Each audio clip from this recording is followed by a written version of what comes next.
Welcome to the channel, English Epic. No, my voice remained impassive. My wife, Brenda, had just informed me that the following evening, on Friday, she was planning to go on a date with another man. What do you mean, no? My 33-year-old wife, 165 centimeters tall, a sandy blonde, slim, 61 kilograms, and soon to become a partner at her law firm, was not used to being contradicted by anyone, least of all by me, her 34-year-old husband, Robbie. I was a bit over 180 centimeters tall, with short chestnut hair and an athletic build. Not only was I steadily losing credibility among her colleagues, but I had also become the soft-spoken, calm male appendage of Brenda's team, someone who always let her do things her way. I did it because I loved her and wanted to see her happy. Our conversation that Thursday evening started after dinner, which I had picked up on my way home from a Chinese restaurant. Sharing dinner had always been an important ritual in our home. Lately, however, that had changed, and now it would no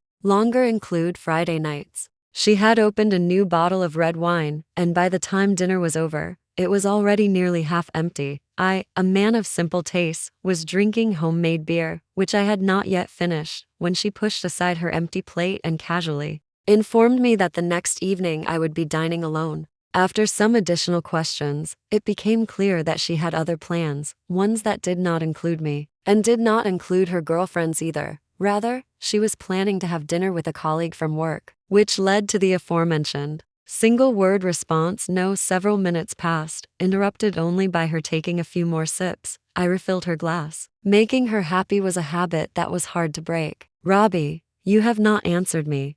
What do you mean by no? Okay, maybe you are right. Let me clarify. Were you asking me for permission to go on a date with your unnamed colleague, or were you simply informing me of your plans? Robbie, I have to do what I believe is best for my career. You just tinker with computers because they do not argue back. I have to fight in the real world, competing with others who scheme and battle for the few partnership spots that occasionally become available. I do not expect you to understand how important it is to have the right relationships with the right people in order to move forward. You have always trusted my judgment, and I have achieved more success than anyone else who joined the firm at the same time as I did. In fact, more than many who joined before me. I love you, and I appreciate your trust in my judgment. I have never let you down, and I do not intend to start now.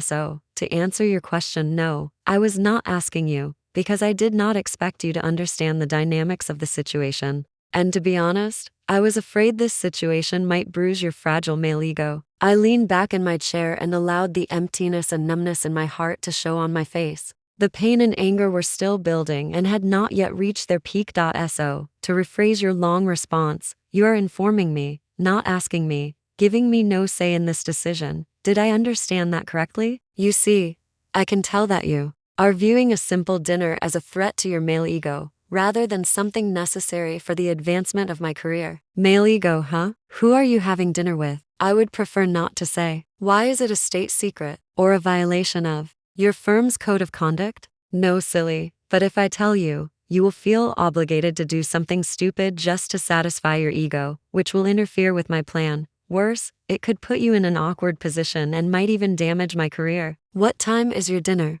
We are meeting at 7. Where? I would prefer not to say. I snorted. Of course, you are afraid I will act like a caveman with your spineless partner. So, if you are meeting at 7, I should expect you back around 8:3. I mean, how long does it take to order and eat food? It is not that simple. The purpose of our meeting is not just to eat. We want to discuss a few things. Okay, I know you think I am too primitive to grasp the nuances, but what exactly? Brenda sighed and rolled her eyes. Try me. Enlighten me, I insisted. Obviously, the main issue is Sam Bolton's upcoming retirement. I have worked under Sam for some time, so I know his clients and their matters well, which puts me in a strong position to seamlessly take over his responsibilities. So, you are having dinner with Sam? In a first-grade teacher's voice, she replied, no, of course not. He is leaving, so he has no say in who will replace him as partner. Have you ever had dinner with Sam? Another eye roll. Of course not. This is the first time I am having dinner with anyone from the firm. Otherwise, you would have been pouting long ago. I know I only work with computers and networks, but my simple brain tells me that Sam's partners will ask his opinion on who is best suited to take his place. Maybe. But he already knows how well suited I am for the position, so I do not need to butter him up. So who will you be buttering up tomorrow evening? Bree. Oh no. Do you think I did not notice how you are trying to trick me into saying his name? I will not tell you. You need to trust me. No. What do you mean, no? Her voice rose. We already established that I am not asking for permission. I am simply doing the right thing and informing you of what is going to happen. Brenda, is that not what women's rights advocates love to say these days? No means no. My wife will never go on a date, accompanied or not, with another man, colleague or otherwise. If I thought that such a provocative statement would go unanswered, I was very wrong. Flushing red, she blurted out, I got to where I am thanks to my intelligence and relentless hard work. I am not your property, and I will not allow your insecurity and foolish ego to interfere with my career. Perfect. I had always admired women who could kill that lovely word so coldly. They usually say, perfect, when they mean the exact opposite, and I had always looked for a chance to join them. So I was not about to miss the golden opportunity she had just handed me. In her frustration, she missed the significance of my small victory. But that did not matter. I felt a warm sense of satisfaction, and that was all that mattered. Well, at least for a couple of seconds, I was not happy, but the meeting was apparently scheduled, and there was nothing I could do about it. Standing up, I grabbed my car keys and walked out without giving her a chance to say a word. On the way to the local grill bar, I called Mark Lawler, my divorce attorney. It is settled. Deliver the papers to her office at 3 o'clock. Why at 3? I expect she will leave work early to get dressed up for old Brandon Malone tomorrow evening, and I want to give her as little time as possible to think through her response.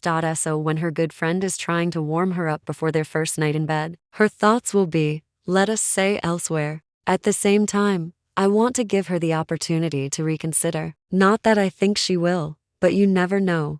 Man, I am really sorry. How did you find out about the dinner tomorrow? From Brandon's wife, Alyssa. Apparently, she has suspected for a few months now that he has been on the hunt for fresh meat. She thought he had already started an affair with another woman at the firm, so she hired a private investigator to find out how bad things were. The investigator informed her about the date between Brandon and Brenda, so last Monday she told me about it. Did that surprise you? Hell, you have no idea. I really loved Brenda, even though she acted superior because of her position at the firm. I do not know if it is a coincidence or not, but this past weekend we had a nasty argument about a new car. Her SUV is not even 2 years old, but she wants something more appropriate for a partner in a law firm. I did not even know Lamborghini made SUVs, but she insisted she needed it. I told her she should wait until she actually became a partner, but she twisted it into one of those, you do not believe in me and I do not get support in my own home arguments. You know, the kind you make when you are just looking for a fight.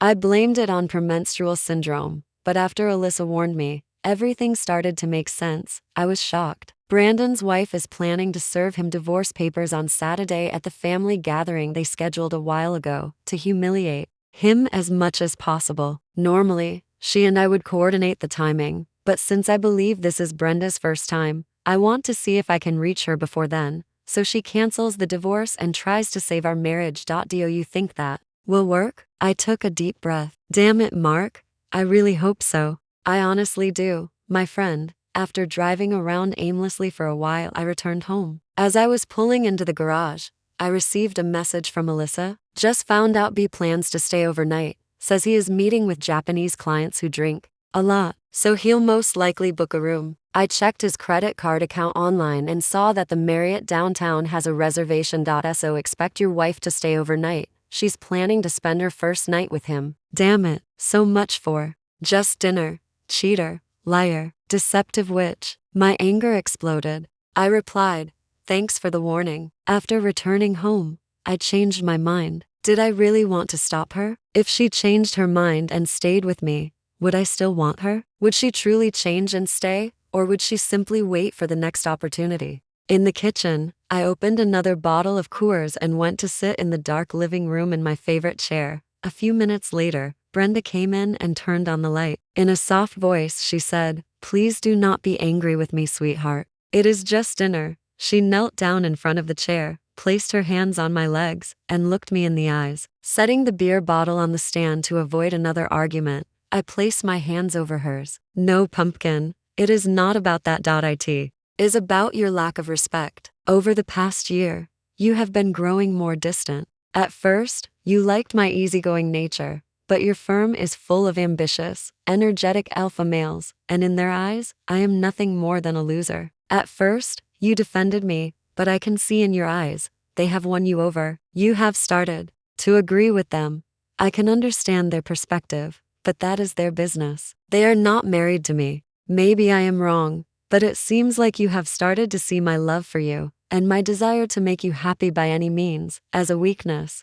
None of those men nor their wives behave like that. You are a special person, and your happiness makes me happy, so I usually give in when we have disagreements. I do not like this big house or this neighborhood, but it makes you happy. I do not care whether you wear your hair long or short. You are beautiful to me either way. I am content with my pickup truck, even though it is 10 years old, but I have no issue with you having a nice car because it makes you happy. However, the fact that you are going to dinner alone with another man crosses a line. The fact that you do not see that really upsets me. It shows me that you either do not believe I have feelings, or, if I do, that they do not matter to you. But sweetheart, I am only doing this to take one more step toward becoming a partner. Moving my hand from hers to her cheek, I shook my head. No, Brenda, that is not true. You know what you are doing is wrong, and you chose to cross that line. Anyway, no, sweetheart. I raised my hand to stop her. Before you go on lying,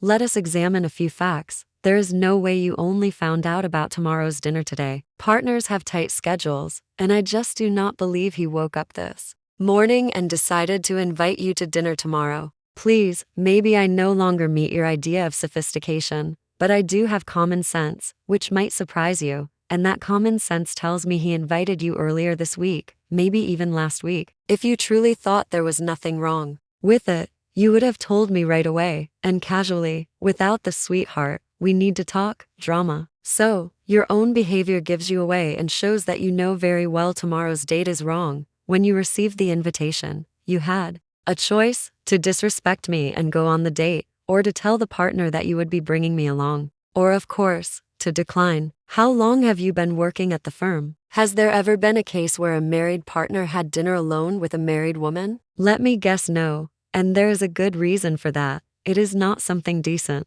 Married people do. I withdrew my hands and folded them. So no, sweetheart, it is not just dinner. Of that, I am certain. What I am not certain about, and I hope I am wrong, is that your date tomorrow evening is a step toward an affair. The blush returned to her neck and face, just like it had during dinner. I cannot believe you do not trust me. In all these years, have I ever given you a reason to doubt my faithfulness? Not at all. But do you not see? That is exactly what worries me. You have never acted like this before. You have never sprung something on me that could cause doubt with such short notice. And you have never been this adamant about it. Do you remember Stella's bachelorette party? You asked me, we talked about it, you listened to my concerns, and you decided not to go. Weren't you happy later when it turned out that all the women had been photographed kissing the strippers? Because the host spiked all the drinks with ecstasy? It is not about me being right. It is about the fact that we discussed it. You respected my opinion.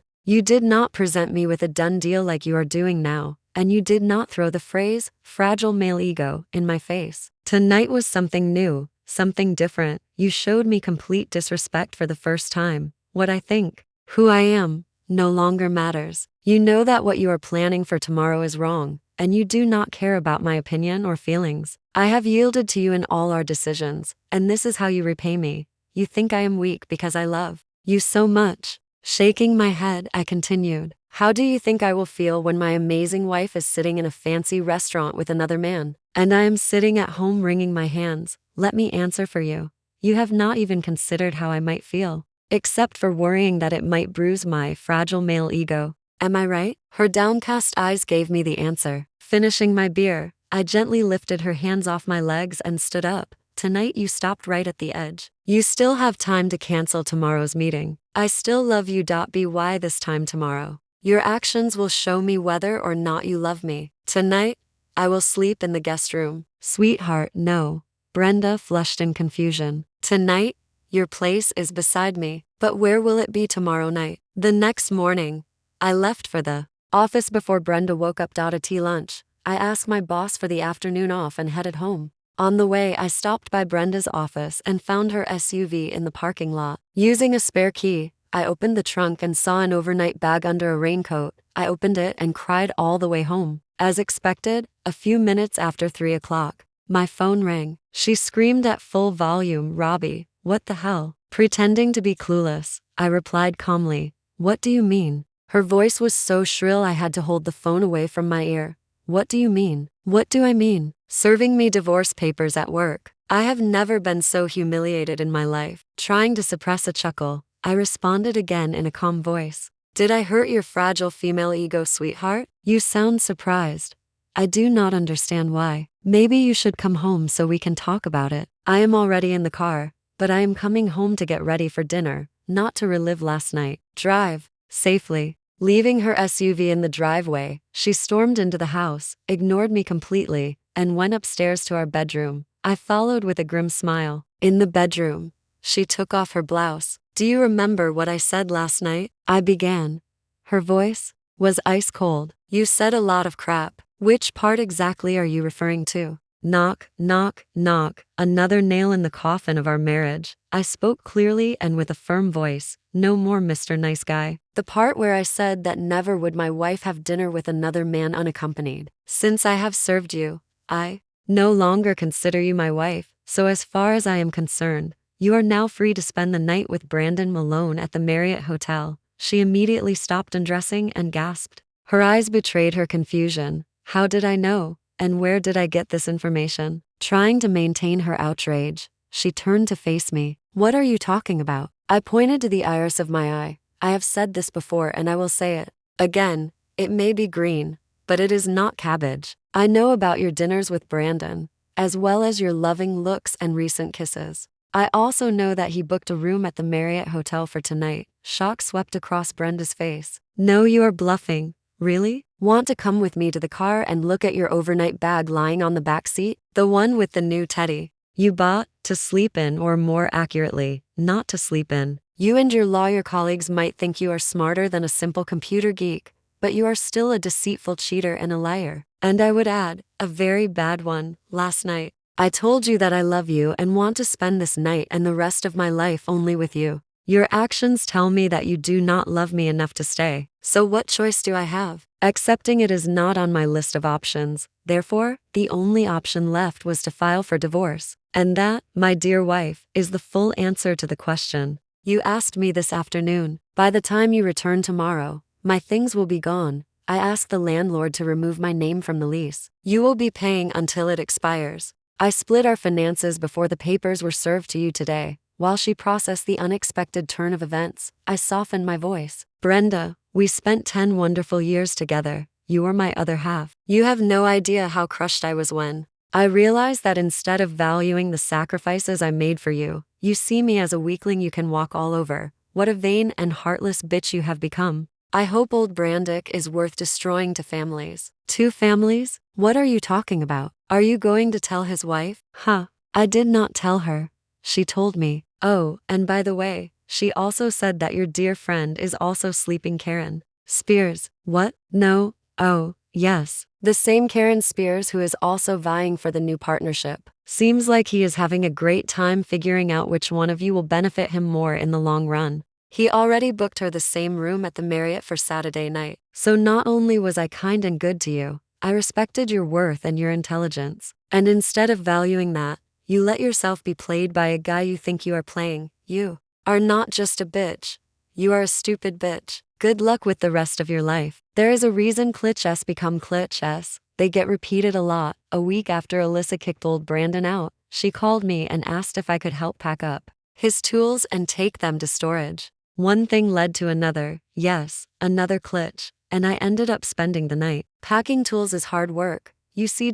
So instead of sending me home too tired to drive, she invited me to stay the night. In the guest room, of course. Then came the rest of his stuff. Files, books, legal journals, all junk, too heavy for her to carry. So after a pleasant long dinner, there was another overnight stay. Then came the weekend. Then the week, their kids were teenagers and, like all modern teenagers, fully understood what had happened and why. Since I worked with computers, it was easy for me to connect with her kids, especially after I showed them how to deal with a few cyberbullies who had been bothering them. When Brandon's partners found out he had used the partnership selection process to play musical chairs with married women, he was expelled, and his spot at the partnership table became vacant after Brenda and Karen, the two contenders, were told they would never be made partners. The firm gave the vacant partnership seat, and the newly opened one, to two other people, one man and one woman, just to make sure no one could accuse the firm of sexism.